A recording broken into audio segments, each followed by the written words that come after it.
India's best part-time job company. This company gives many opportunities for earning monies. Skip பண்ணாதீங்க, பெரிய தப்பு. தினம் 300 ரூபாய் சம்பாதிக்க அரிய வாய்ப்பு. இன்ஸ்டாகிராம், Facebook பயன்படுத்த தெரிந்தால் போதும். Content post and content publishing மூலமா தினம் 300 ரூபாய் சம்பாதிக்கலாம். இந்த வேலை செய்ய 5 நிமிடம் போதும். Work training support, group communication support, all language customer live chat support, முக்கியமா சொந்தமா ஒரு பிசினஸ் ஸ்டார்ட் பண்ற அளவுக்கு உங்களால கற்றுக்கொள்ளவும் முடியும், சம்பாதிக்கவும் முடியும். இந்த வேலை வாய்ப்பு வழங்குவது 5 வருடத்திற்கு மேல ரன் ஆகிட்டு இருக்க நம்ம தமிழ்நாட்டு company school of business organisation private limited. மேலும் விவரங்களுக்கு டிஸ்கிரிப்ஷன்ல கொடுத்திருக்க நம்பருக்கு வாட்ஸ்அப் பண்ணுங்க. மத்திய மறைமுக வரிகள் மற்றும் சுங்கவரி வாரிய தலைவர். மத்திய மறைமுக வரிகள் மற்றும் சுங்கவரி வாரிய தலைவர் தான் நம்ம இப்ப யார் இருக்கிறாங்கன்னா, இவங்க நிரந்தர அழைப்பாளராக அங்க வருவாங்க. Central board of indirect tax and customs. சரிங்களா?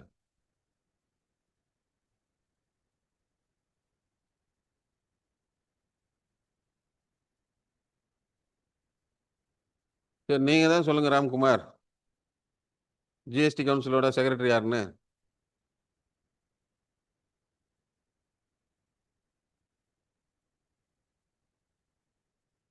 சரி, அடுத்தது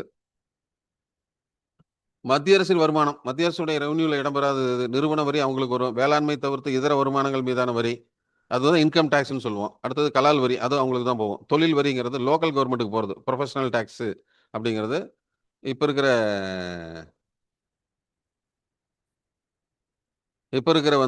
தொழில் வரிங்கிறது லோக்கல் கவர்மெண்ட்டுக்கு போகும். சரியா? மாநில அரசுக்கும் வரும். மாநில அரசுக்கு சொந்தமான வரி தான் அது. மத்திய அரசின் வருமானம், தொழில் வரி, அது மாநில அரசின் வரி. மீதி 3 மத்திய அரசினுடைய வருமானம். சரிங்களா? நம்ம கேள்வி என்ன கேட்டிருக்கோன்னா, மத்திய அரசின் வருமானம் அல்லாதது which one is not a central government ரெவன்யூன்னு போட்டிருக்கோம். தொழில் வரி மாநிலத்துக்கு சேரக்கூடியது. இது கார்பரேட் டேக்ஸ், அடுத்தது இன்கம் டேக்ஸ், அடுத்தது எக்ஸைஸ் டேக்ஸ். அடுத்தது மருத்துவ மற்றும் கல்விவரி மீதான கலால் வரி என்பது கீழ்கண்டவற்றில் சரியானது எதுன்னு கேட்குறோம். அப்படி விதிக்கிற வரி அது மத்திய அரசு விதிக்குது. அப்படி ஒரு வரியை நம்ம என்ன பண்ணலாம், என்ன மாதிரி கேட்குறாங்க அப்படின்னா, மத்திய அரசால் விதிக்கப்பட்டு வசூலிக்கப்பட்டு மாநிலங்களுக்கு ஒதுக்கக்கூடிய வளங்கள் அந்த அடிப்படையில் வரும். இது ஆர்டிகல் பார்த்தீங்கன்னா 269. சரிங்களா? மத்திய அரசு விதித்து வசூலித்து மாநிலங்களுக்கு கொடுக்கக்கூடிய வரியில எதுனா மருத்துவ மற்றும் கல்விவரி மீதான கலால் வரி தான். நம்ம அது மத்திய அரசு விதித்து வசூலித்து மாநிலங்களுக்கு கொடுக்குது. அது என்ன ஆர்டிகல்னா ஆர்டிகல் 269. மத்திய அரசால் விதிக்கப்பட்டு ஆனால் மாநில அரசு வசூலித்து பயன்படுத்துவது நிறைய டாக்ஸ் இருக்குது. அந்த டாக்ஸ்ல 268, ஆர்டிகல் 268. வேளாண்மை தவிர்த்து இதர வருமானங்கள் வரி அப்படின்னா அது மத்திய அரசு தான். இன்கம் டேக்ஸ் தான் இது. கரெக்ட், ரைட்டுங்களா? அக்ரி இன்கம் டேக்ஸ்னா தான், அக்ரிகல்ச்சரல் இன்கம் டேக்ஸ்னா தான் ஸ்டேட் கவர்மெண்ட். வேளாண்மை வருமான வரினா தான் மாநில அரசு. சரி, அடுத்தது கீழ்கண்ட நபர்கள் தொடர்பு இல்லாத ஒருவர் அப்படின்னா ஜேம்ஸ் வில்சன், நம்மளோட first finance minister 1860. Liaquat Ali Khan அப்படிங்கிறது என்னன்னாக்க, நேரு தலைமையில் 1946 இடைக்கால அரசு அமைக்க பொழுது அந்த இடைக்கால அரசுல நிதியமைச்சராக இருந்தவர் தான் லியாகத் அலி கான். ஆர்கே சண்முகம் செட்டியார் 1947 சுதந்திரம் அடைஞ்சோடனே முதல் இடைக்கால பட்ஜெட்டை தாக்கல் செய்தவர் யாருன்னா சண்முகம் செட்டியார். லால் பகதூர் சாஸ்திரிங்கிறது ஒரு prime minister, not finance minister. அப்ப இது பொருந்தாது. அடுத்தது பிக்அப் த நான் பிரசிடென்சியல் பேங்க். பிரசிடென்சியல் அல்லாத வங்கி என்ன அப்படின்னா இந்த ஹிந்துஸ்தான் வங்கி. அது இந்தியாவில் தொடங்கப்பட்ட முதல் வங்கி எதுன்னா ஹிந்துஸ்தான் வங்கி. மீதி 3 பிரசிடென்சியல் வங்கி. ஏன்னா ஆங்கிலேயர்கள் 3 பிரசிடென்சியை உருவாக்குறான். ஒன்று மெட்ராஸ், இன்னொன்று பாம்பே, அடுத்தது வங்காளம். ரைட்டுங்களா?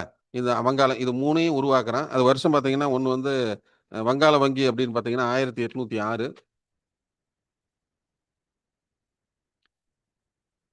மெட்ராஸ் வங்கினா 1843, பாம்பேனா 1840 வருஷம். ரைட்டா? பேங்க் ஆஃப் ஹிந்துஸ்தான்ங்கிறது எப்போ வருது அப்படின்னா 1770. கரெக்டு தான். ஸோ நான் presidential bank of Hindustan.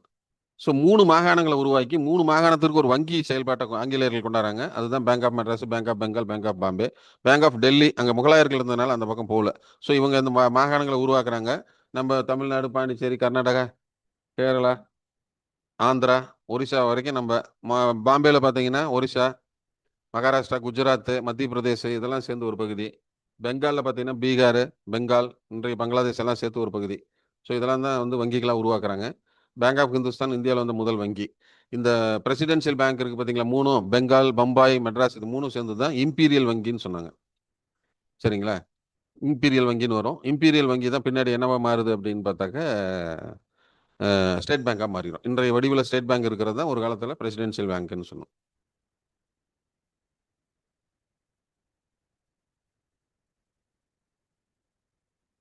Bank of Bengal 1806. அடுத்தது கீழ்கண்ட யாரை மையமாக கொண்டு 25-26 பட்ஜெட் மேம்பாட்டு நடவடிக்கைகள் முன்மொழிகிறது. இதில் வந்து பார்த்தீங்கன்னா கரீஃபு, அன்னதத்தா, நாரி, யுவ இவங்க 4 பேர்த்தையும் கணக்கில் வச்சுக்கிறாங்க. ஜெல் வரல. ஜெல் 2019 சரி, ரைட்டுங்களா? இது 2010 சரி, ஜெல் கிடையாது. கரீஃப்னா வறுமை, அன்னதத்தானா விவசாயி, நாரி அப்படின்னா பெண்கள், யுவனா இளைஞர்கள். இவங்களை மையமாக கொண்டு இவங்களை அடுத்த 5 ஆண்டுகளில் முன்னேற்றணுங்கிற திட்டத்தில் தான் இந்த பட்ஜெட் அறிவிக்கிறாங்க.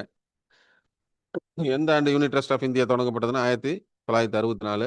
48 முதல் வருது இண்டஸ்ட்ரியல் பேங்க் ஆஃப் இந்தியான்னு சொல்லிட்டு. IFC industrial financial corporation of இந்தியாங்கிறது 48. 1955 பார்த்தீங்கன்னா ஐசிஐசிஐ வரும். சரிங்களா? அதுக்கப்புறம் 64 பார்த்தீங்கன்னாக்க கரிபினா வறுமை, அன்னதத்தானா விவசாயி, கரீப் அப்படின்னா வறுமை, அன்னதத்த விவசாயி, நாரி அப்படின்னா பெண்கள், யுவ அப்படின்னாக்க இளைஞர்கள், ஜல்லுனா நீர்.